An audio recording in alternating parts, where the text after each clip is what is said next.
Welcome to a Celtic State of Mind. I'm Paul John Dykes and I'm joined today by Jim Simonetti. And I'm joined also with Paul and Stevie from the first half. What did you make of that, guys? Thought it was a quite frustrating first half. I thought we were pretty ponderous until Callum McGregor put in an absolute bit of wizardry, and then a great finish by a guy who's much maligned by the Celtic fans in James Forrest. So we've ended up 1-0, which is after the end of a tumultuous week. You know, we're in front and hopefully on our way to 3 points. Paul Kelly, what do you make of the first half performance overall? I mean, it was looking likely that we were going to go in goalless just until that wee bit of magic there. Absolutely, I think they're worth the 1-0, but I still worry with Motherwell on the break. I think we look very thin at the back when Motherwell leaving 2 players up front, and I think we look very thin at the back. If somebody was to make a simple mistake, then we could be in bother.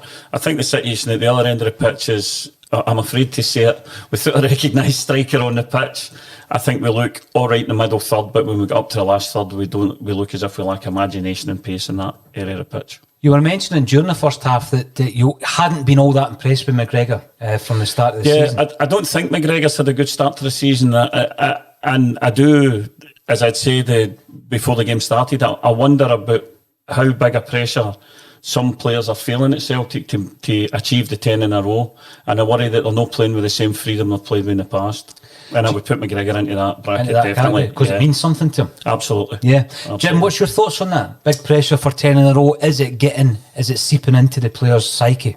Well, there's pressure in all various things in life.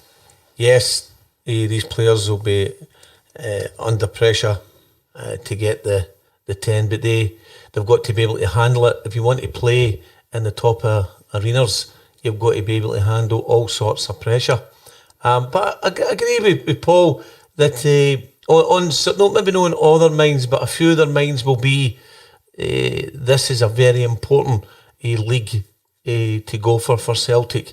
The game itself, I agree with Stevie that maybe not the best. It's not the best there. When we're attacking, it seems to get broken down. Then when we go up the other end of the park, some of the defending as well, we need to get tighter. But hopefully that goal with James Forrest there, which I thought he took very well on the right hand side, to come out of the stride that he was in and then hit it. He done extremely well. So well done for that, and hopefully that settles them down a wee bit. And let's see what it takes us for here, Paul. Stevie Mullen, we lost 2 really, really poor goals on Wednesday night. Defensively, it wasn't the best. Do you still think the frailties have been evident in the first half today? I think that we have a definite weakness in our defence. Even if you go back to the second goal we lost the other night, it was a clearance and we only had 1-1. You know, it's 1 each at that time. You know, why was the necessity for our centre halves to be pushed up into a more offensive situation? You know, and again, El Hamid, a guy I've championed, why would he not just do what the best defenders in the world, i.e. Sergio Ramos, take him down, take a red card, and we're 1 each, and probably would have went into the next round of European Cup. Yeah, as you say. I think you've got to be professional in these situations, Paul. I mean, this is going out live on YouTube, Facebook, and also on Twitter. So please make your comments. How do you think the first half has gone? Bit of a relief, I've got to say. Tam Mannion commenting on Facebook, Forrest needed that cracking goal all round. You called him much maligned, Stevie. Why is it that Jamesy Forrest comes in for so much stick? I think it's because he's a local lad. He's came through, so he's an easy target. A lot of the stuff that James Forrest would do will be off the ball. I think everybody wants James Forrest. He's tagged a winger to be the same sort of winger as Jimmy Johnson. That's not his game. But the amount of games that he's won for us, the performances have been incredible. Of course he's going to have bad games, but let's not forget, the Lisbon Lions had bad games. But in history, every game was perfect. That's not how it works in football. There seems to be a bit of immediacy about Forrest's performance today. He's running at players. He seems to really want to make an impact, and what a strike. Well, again, you know, and I keep reiterating in this show that everybody has an opinion, and a lot of the opinion is that Jamesy Forrest, well, that's what 4 Celtic managers think Jamesy Forrest's okay, because he plays every week for them. No, you're absolutely right. A message coming in via Twitter. Why does everyone keep saying El Hamid is this great player? I can't see it. Paul, have you been impressed with him today after the disappointment of Wednesday night? Well, as I say, I think I think going forward he's looked fine, but I think again the defence does look frail to me. Whether if Taylor's pushing up on the left hand side, I think we look exposed on that side of the pitch. Again, they've played 3 crosses in from our kind of left back area. Well, I don't think we've dealt with them particularly. Well, we've cleared them, but I don't think we've dealt with them as easily as we could have. And I feel that on the other side of the pitch, Motherwell were not creating much of a threat for us in the right back area. So he's probably not seen as much. But when you look at the shape of the team, when Motherwell are attacking down in our left back area, I'm not convinced that the right back's in the right area of the pitch all the time defensively. I still think there's question marks over that. Yeah, Jim. Yeah. Big criticisms over Neil Lennon's team selection on Wednesday night, and again today. Did he get it right today? First 45 minutes, we've scored a goal. So he's got it right so far. But a lot of people will still not be happy with the selections. But 45 minutes, we've got it right. We've got another 45 minutes to go. And I'm still sure that he will. I don't think that's he's finished 11. I think he's thinking that's his best 11 for the time being, and to go back into to try to play a system there that will suit those 11 players. So first 45 minutes he's got it right, but back to the defending, Paul. First and foremost, these defenders have got to understand that they're defenders, so they've got to defend. And Paul's right with the balls coming across there. Where are they getting the head in where it matters? Where are they going for the ball that matters? They've got to be first there to be the defenders, defending first and foremost, and working together at the back. But it's still slack coming down that right hand side. So we need to improve in that. But 45 minutes, he's got it right. Stevie, when you look at the fact that obviously we haven't started with a striker, you've got a Yeti who apparently is not fit, and you've got Klamala who isn't ready, I think has been the terminology used. If he's not ready, does that mean conditioning wise? Because the only way you're going to get match fit is by getting some minutes under your belt. When do we make that introduction?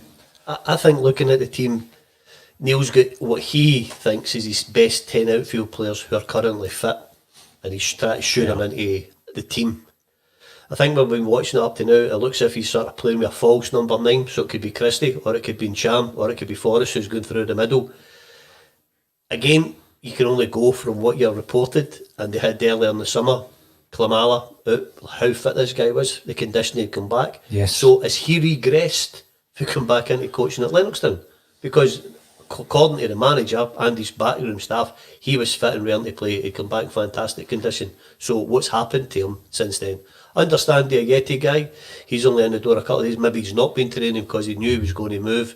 But I would think that all these guys should get 30 minutes, whether it's him, a Yeti, and the wee boy Cameron Harper. Get them all 30 minutes and play with a centre forward. Yeah. I think this is the age-old argument in football, Paul. Do you play the system that suits the players, or do you play the players and try and get the best system from? I've looking around the world, I don't know if I found a situation where playing your 10 best players results in you having your best team, either at club or national level. I think back over the 10 years of the England team that tried to fit Lampard and the other midfield players into that area of the pitch and things like that, and changed their formation, didn't play without strikers. You look at Brazilians over and over and over again playing their 10, 11 best players, but no always coming up with the best results. So I don't believe in that idea of putting your 10 best players on the pitch. I think there's got to be a system that works for everybody that's playing. You're right, Paul. And the best players don't make the best team. That has been proven. That was actually drummed into me by Bertie Auld. That always remember, your best players don't make the best team.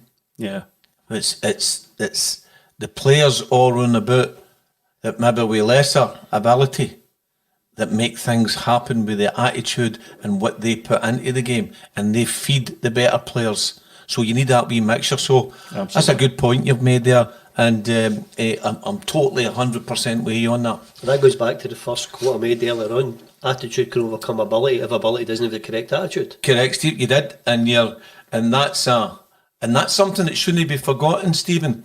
Whether it be for young youth players, all the way through to amateur players, to the junior players, which has now changed into the format that it is, right up to the seniors. It should never be forgotten, and that is a fantastic saying that you've got, and that's what we try to teach as well. That attitude. We've got plenty of comments coming through, so let's have a look at some of the audience discussion.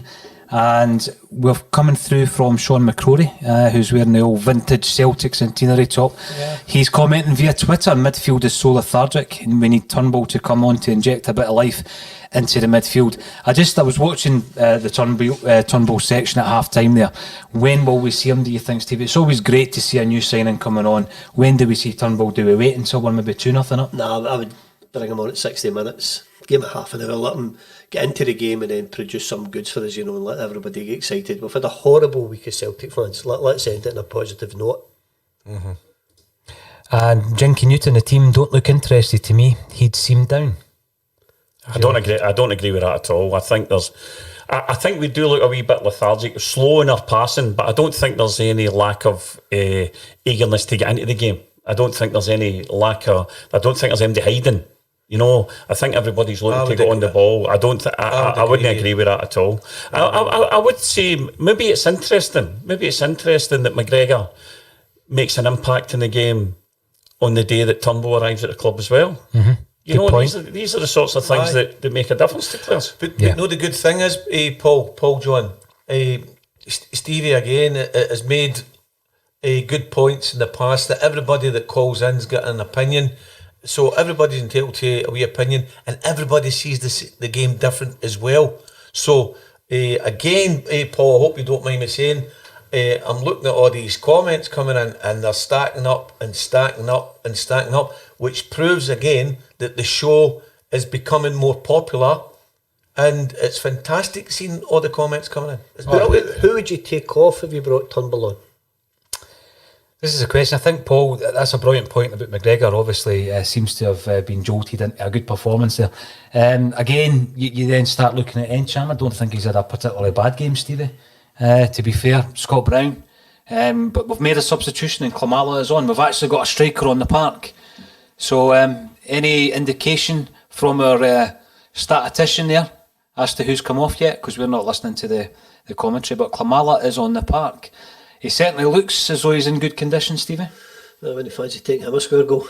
No. But we're backroom staff here is... Elianusi. Yes. Our backroom staff, and Kevin today, who's part of the backroom staff, doing a grand job.